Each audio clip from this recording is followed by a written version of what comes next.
You're sitting in a meeting. Someone across the room yawns. And suddenly, you yawn too. You didn't even want to. You weren't tired. It just happened. So what is going on?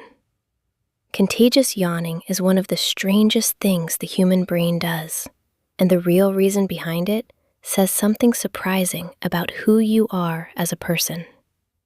First, why do we yawn at all? The most scientifically supported theory is brain temperature regulation.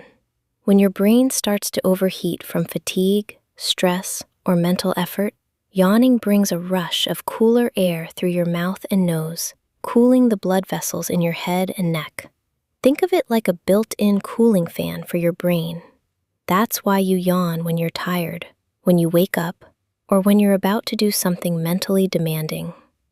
But contagious yawning, catching a yawn from someone else, is a completely different mechanism, and this is where it gets fascinating. When you see someone yawn, a specific network in your brain activates, including the anterior cingulate cortex and the right inferior frontal gyrus. These are the areas of your brain associated with empathy, social behavior, and emotional processing. In other words, when you catch someone's yawn, your brain is doing something deeply social. It's mirroring their experience. Scientists call this the empathic modeling hypothesis. Your brain detects that someone near you is transitioning their mental state from alert to sleepy, from active to winding down, and it mirrors that transition in you. It's an ancient social synchronization mechanism. Here's the fascinating part. Studies show that the closer you are emotionally to the person who yawned, the more likely you are to catch their yawn.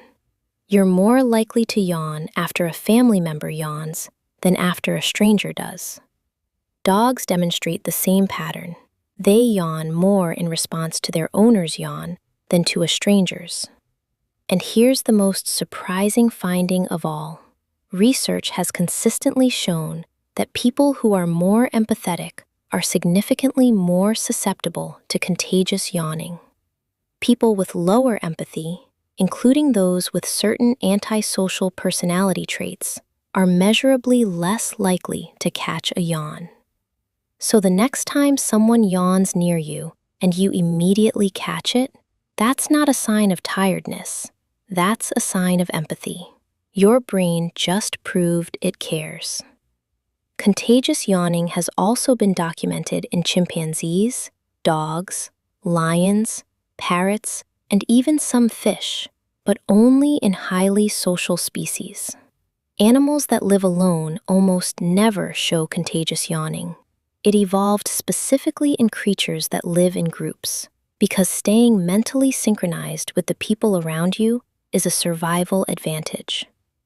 So the next time your jaw drops because someone across the room yawned, your ancient social brain just did something beautiful. It connected with another person without you even trying. If your body is doing something strange and nobody has ever properly explained it, that's exactly what this channel is for. Subscribe, because next week we're covering why your stomach growls when you're not even hungry, and the answer involves something your body does completely on its own.